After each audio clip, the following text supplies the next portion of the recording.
Welcome to another episode of Off the Menu. I'm Vincent Franchini from Tumblr House, here with Charles Coulombe. As always. So, we have a new president of the United States now. Oh, joy. But Christmas is not quite yet over. I want to insist on this point. Christmas is going to continue until Candlemas Eve. That's the night after tomorrow. Ooh, okay. So, if you got anything left up, the little scrap of holly, maybe a Christmas card, whatever, you keep it safe until Candlemas Eve. Okay, so President Trump had a busy week last week. What are your thoughts? Well, we're in kind of a strange place. See, I think most of us are used to the fact that politicians, when they get elected, really don't mean anything they said.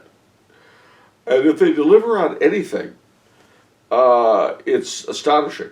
This guy seems to want to deliver on everything all at once. So it's a little bit punch drunk. His dealing with the press has been somewhat, from my way of thinking, unsatisfactory. But I was reading something interesting which pointed out how he keeps getting the press to catch themselves up in lies. So, for instance, there was this big list of the Muslim countries that we're not supposed to be taking people in from. And everyone pointed out, oh, you see, he leaves out the countries that he himself has business dealings with, like Saudi Arabia and Egypt and all that. And then it's released that the list of Muslim no-go countries was actually compiled by Obama. Wow. And the theory that the one guy has is that he's doing this on purpose, and he's setting these people up to make themselves look bad. Now, that would take a level of I don't know whether to say deceit or cunning or intelligence, but whatever it is, would take a level of that I certainly have never seen in a public figure before. And if true, we're certainly not seeing it in the media, who seem to be falling for it every time.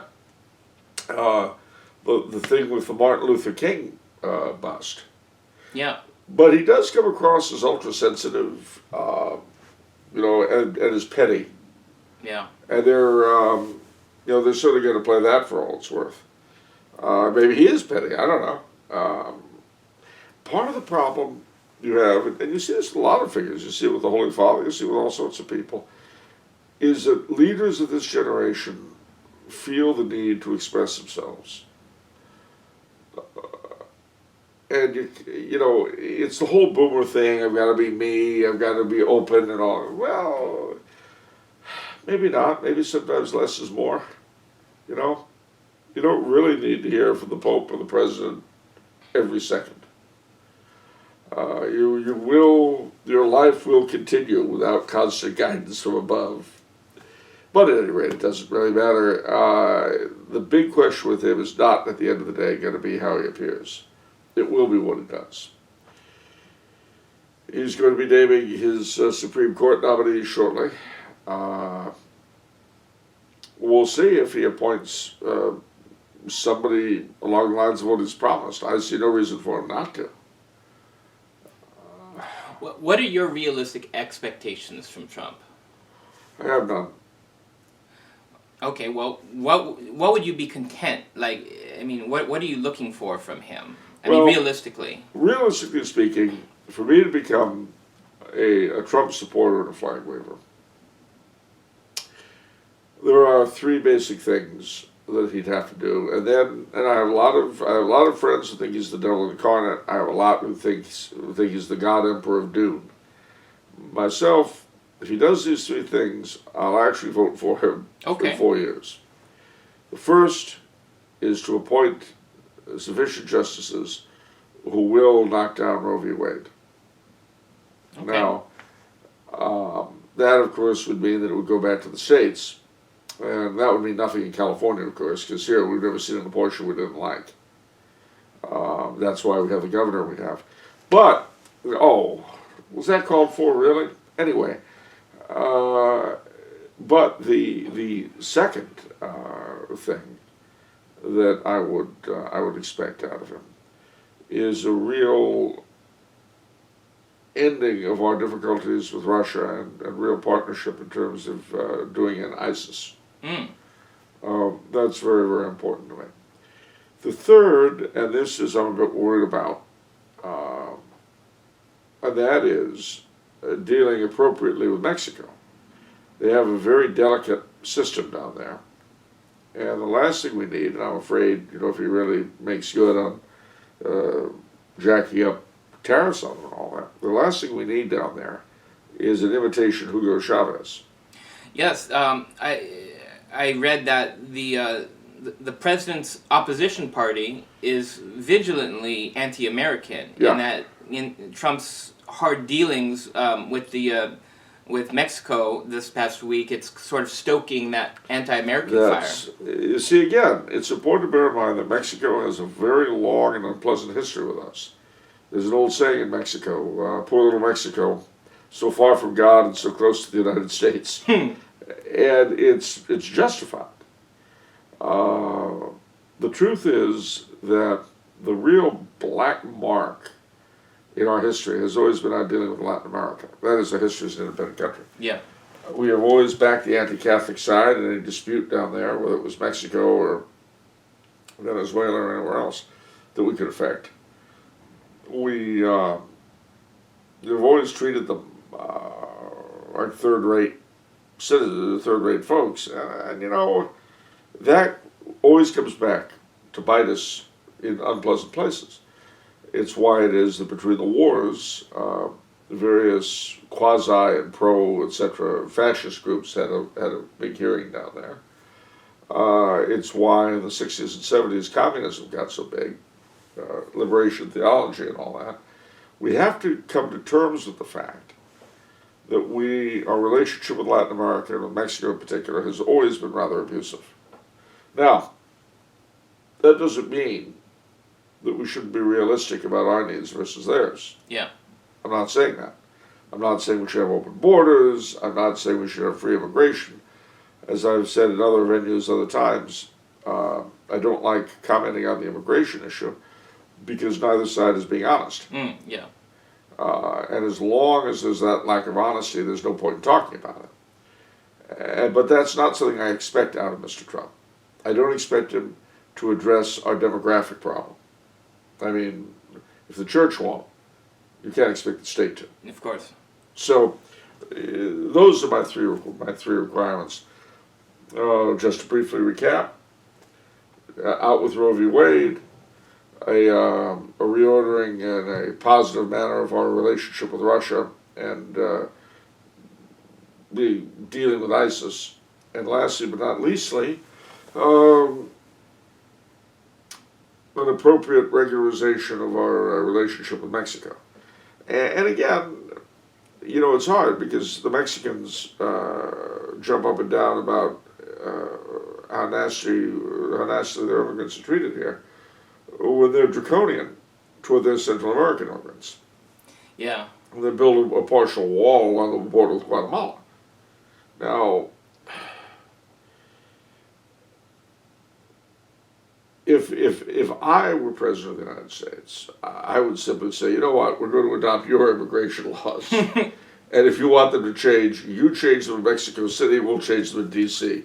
It'll be a weird suicide pact. And then the both of us will jump off Lover's Leap. Okay. All right. Anthony sent in a question.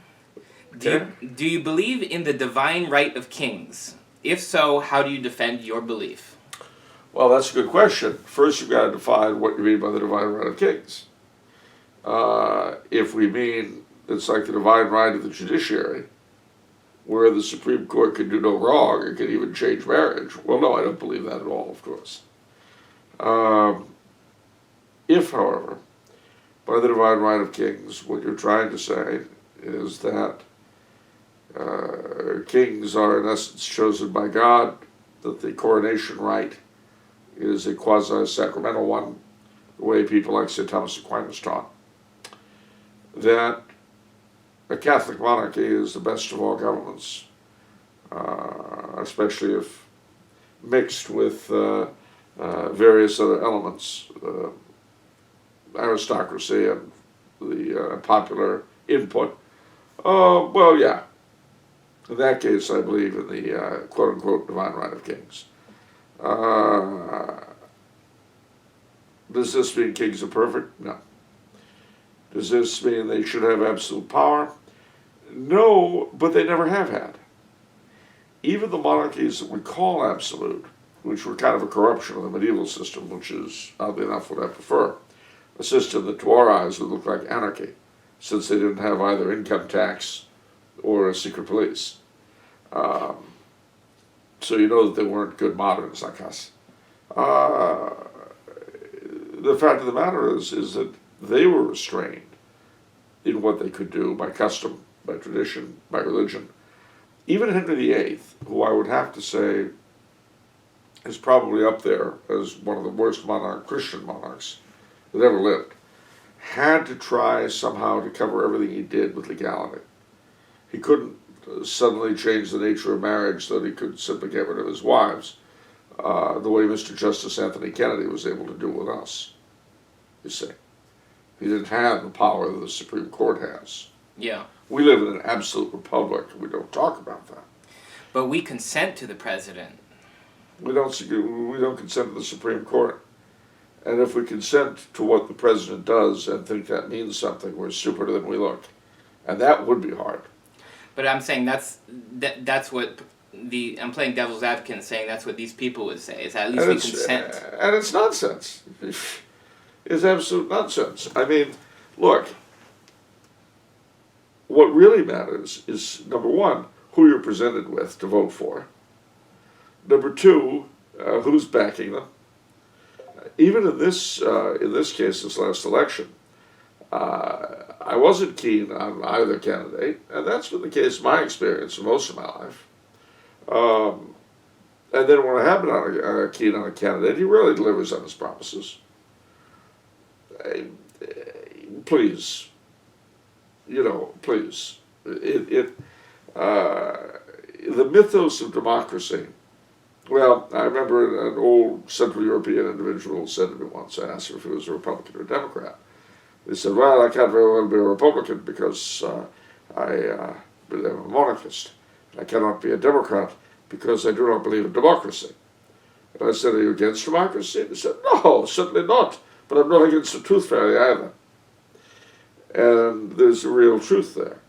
Democracy in the popular conception simply doesn't exist. Every state that has ever existed, every society that has ever existed, has been divided between the rulers and the ruled.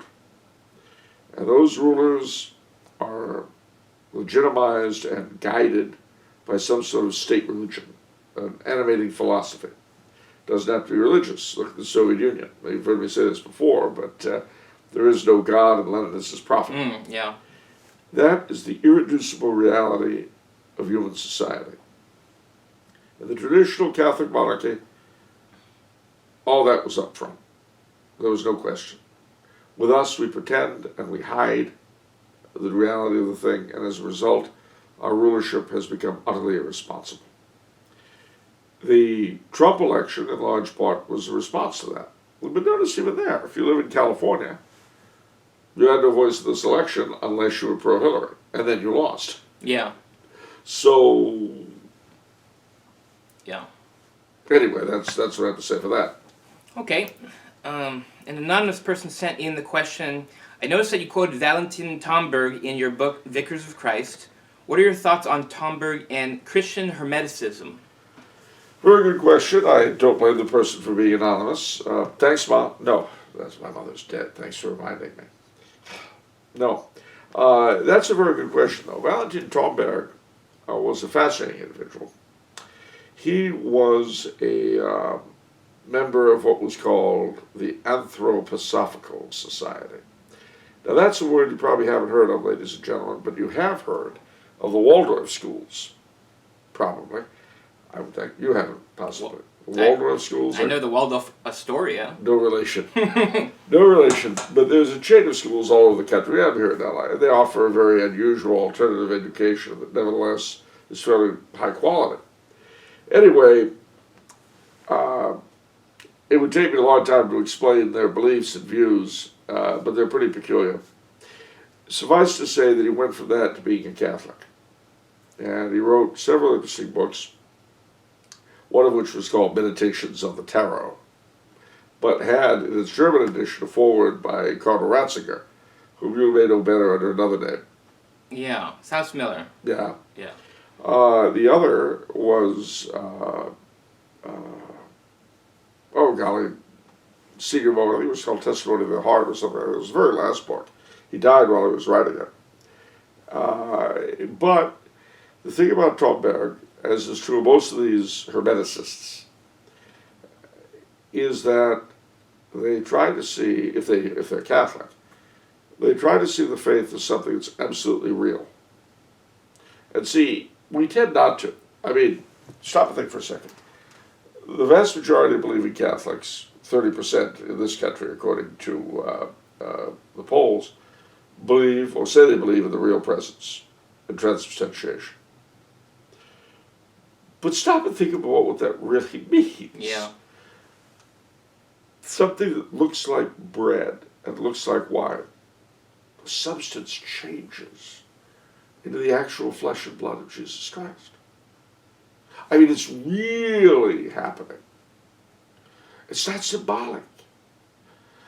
It's really happening. That is astonishing, and we don't stop to look at the astonishing side of it. The more so when you stop and think about these various Eucharistic miracles that have been approved recently, that have occurred over the past 20 years in places like Argentina and India and Mexico and Poland, where, just as at Lanciano in 800, the bread turns to flesh and the wine to blood. What the Hermeticist sees is what most of us try to hide. That our faith is literally true, and that as a result we live in a world of wonders. Now, don't get me wrong, that doesn't mean there aren't a lot of strange and peculiar Hermeticists running around. It's a very elastic word, because like Protestant or democracy, it can mean almost anything you want it to. Thinking of democracy, I'm thinking of the joke back in the 70s that we Americans had representative democracy. The Soviets had people's democracy. And Idi Amin called cannibalism nutritional democracy. I mean, so these terms get very elastic. Yeah. If you're going to ask me, do you endorse Christian Hermeticism? Well, you got to tell me exactly what you mean by it before I'll tell you whether or not you endorse it. But I've told you what I mean by it, and I endorse what I've just said. What someone else takes from it, I don't know if I endorse it until I find out what they mean by it. I see. Okay. Harmon wrote in, I think it's in response to something you said in a previous episode. He asks, can you please elaborate on how Pope Pius XI dealt with the Cristeros situation? I think you said something derogatory about Pope Pius XI. I sure how did. he handled it. Yeah. I sure did. And that's interesting because Pius XI is a favorite pope of mine. So the fact that I said something derogatory about him has to be taken in the context of the fact that I like him a lot, which in a sense makes it a lot worse. Yeah. Well, no, it's true. I mean, if there's any public figure you dislike, they do something you dislike, yeah, so what? Just proves how right I was. Yeah. Whereas if it's someone that you really like, you're uncomfortable with it. But basically what happened was that the Cristeros were winning. And the government of Mexico was not really keen on losing for some reason. And so they told the bishops of Mexico to tell the Pope that if they would have the Cristeros make a ceasefire, they would end the anti-clerical laws, they'd be able to wear clerical garb again, they could hold the churches, and everything would be nice.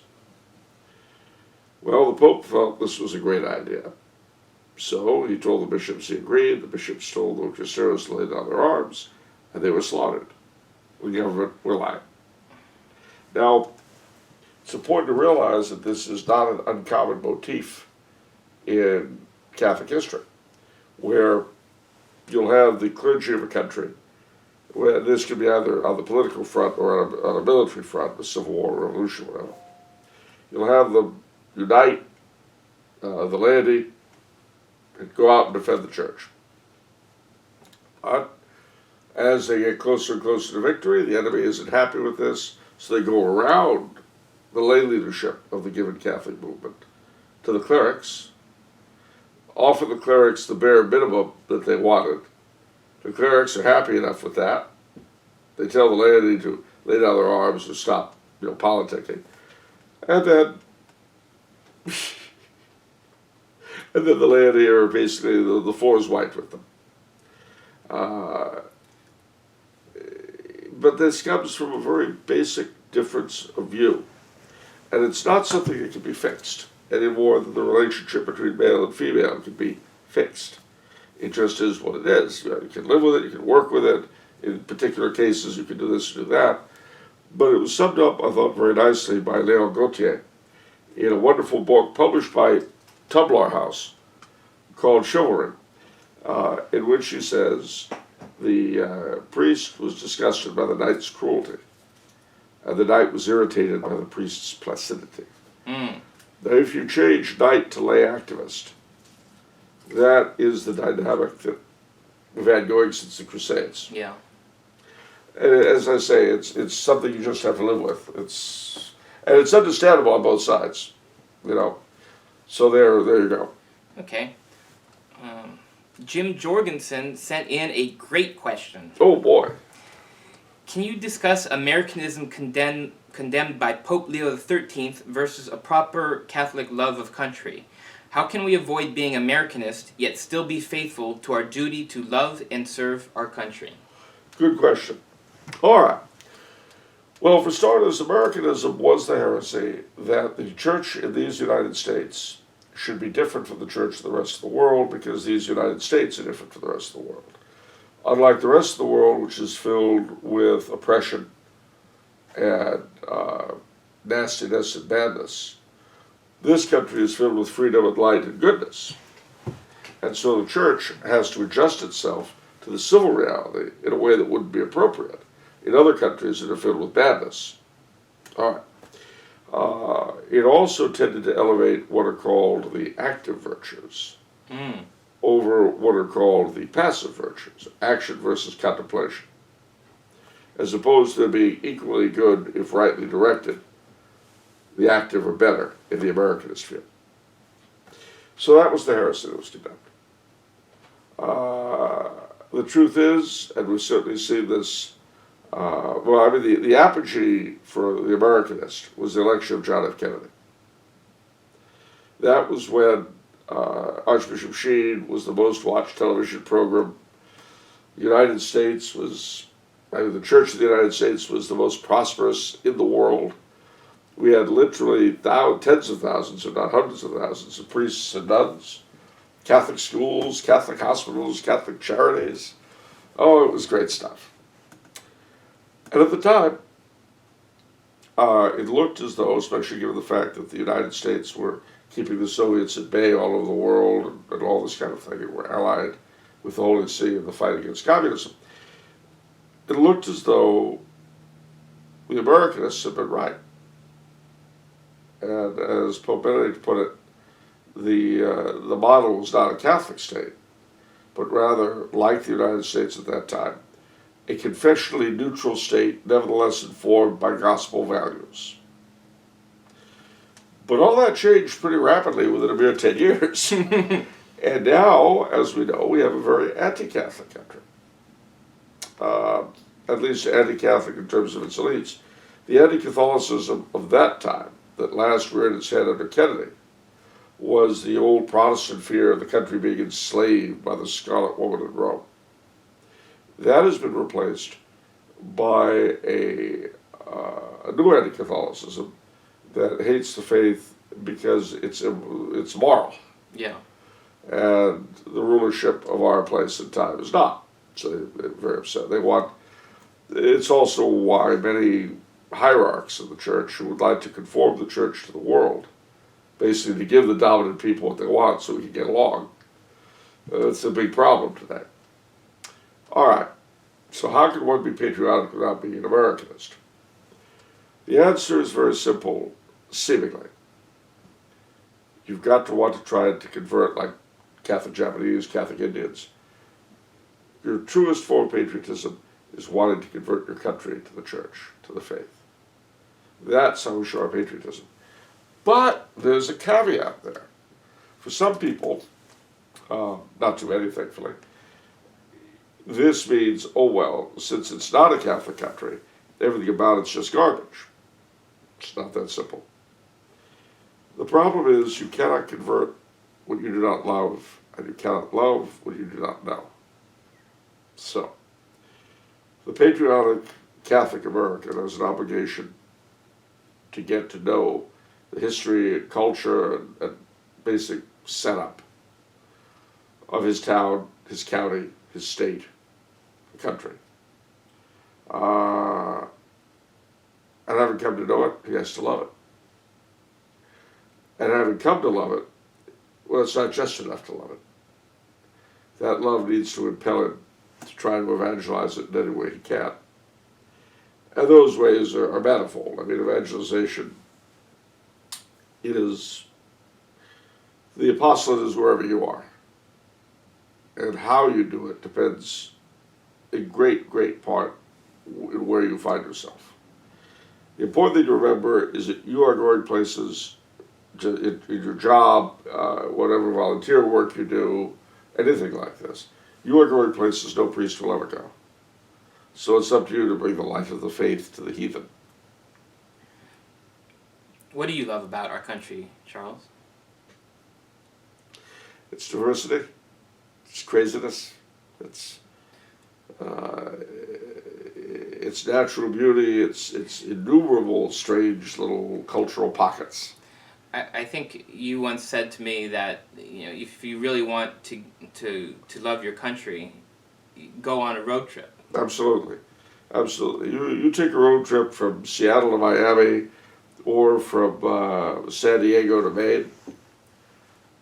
I promise you, unless you break down in deliverance country and have some very unpleasant circumstances, you will come away loving the place.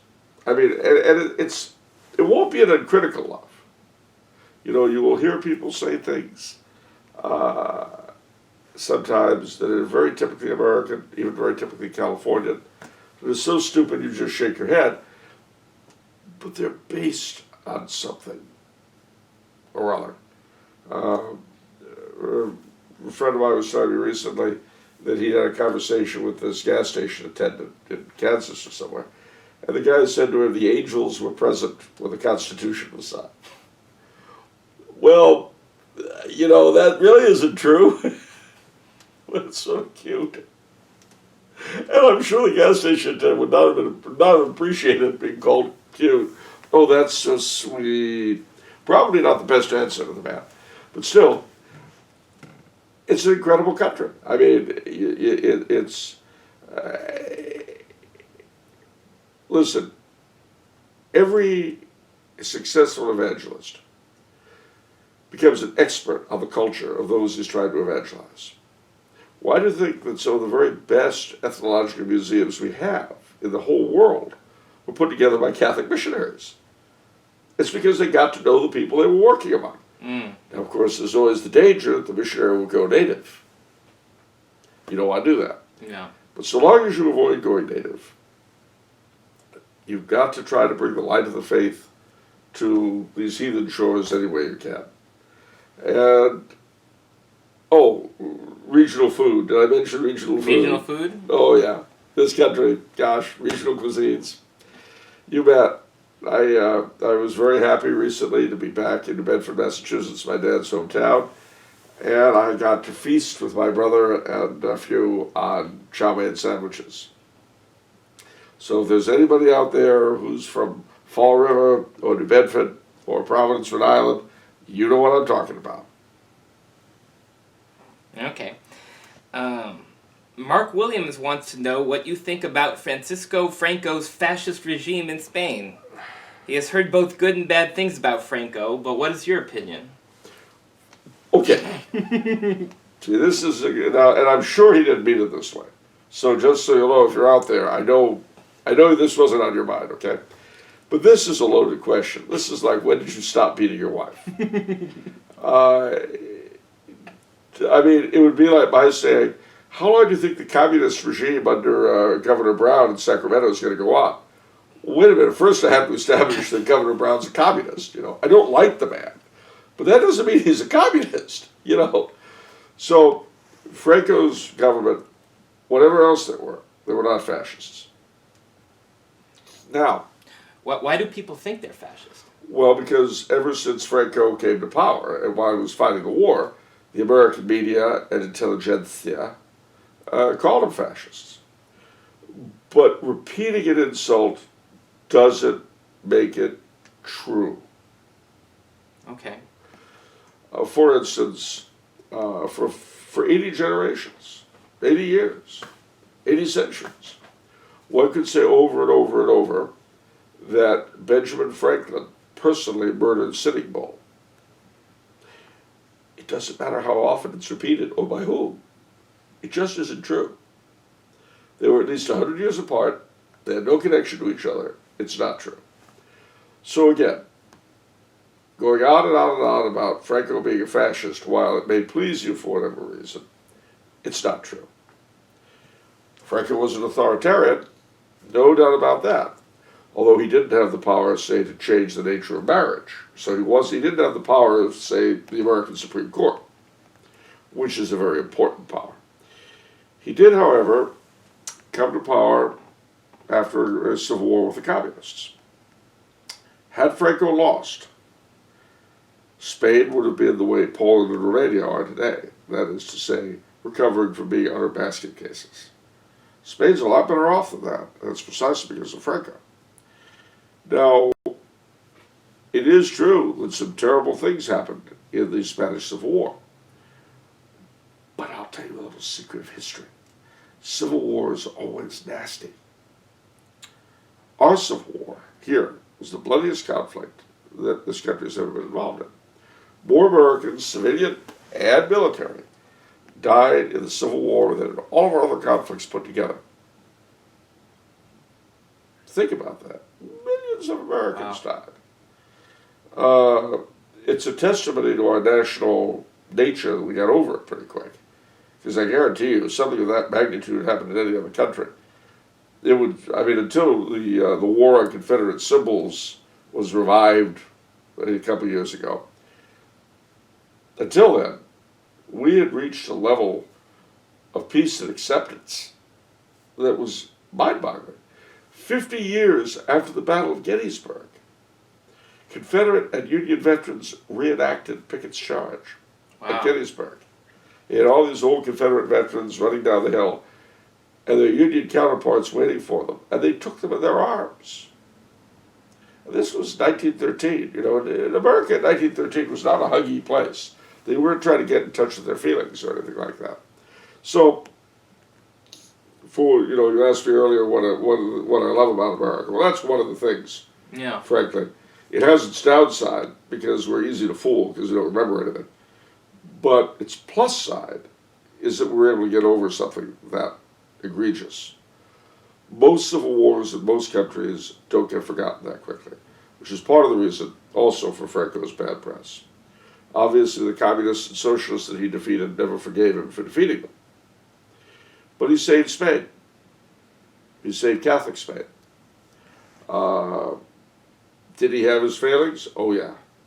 Especially in not providing adequately for what would happen after he was gone.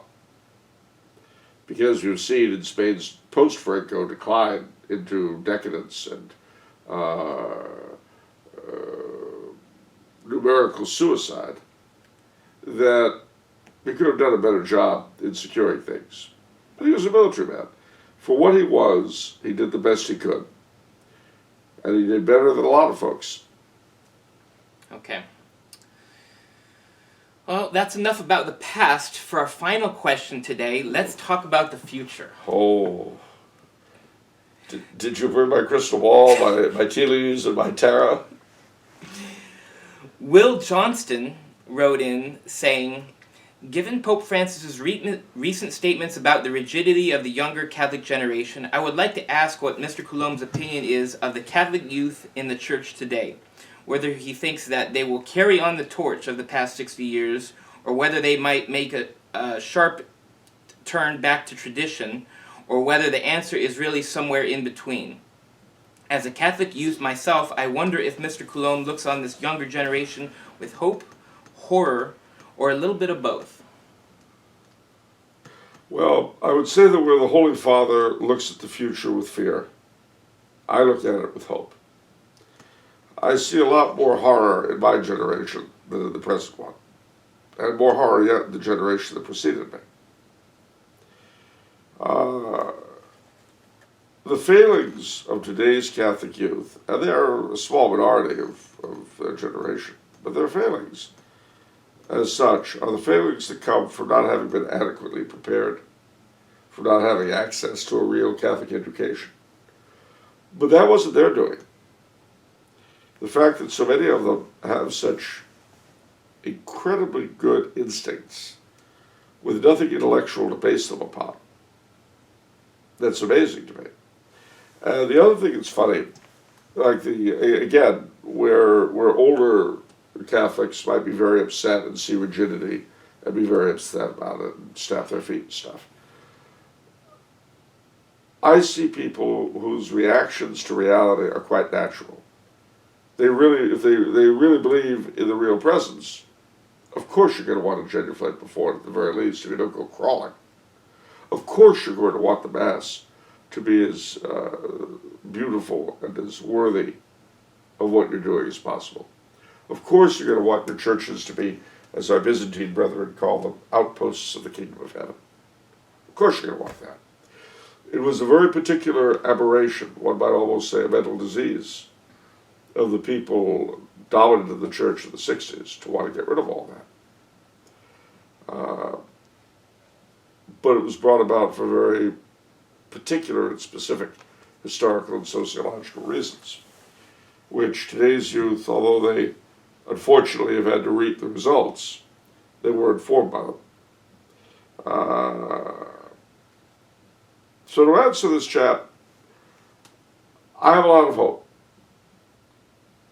I also have to say for millennials in general, people my age tend to make fun of them for not really, for being lazy and not really caring to get anything done and all that. I think it's wonderful.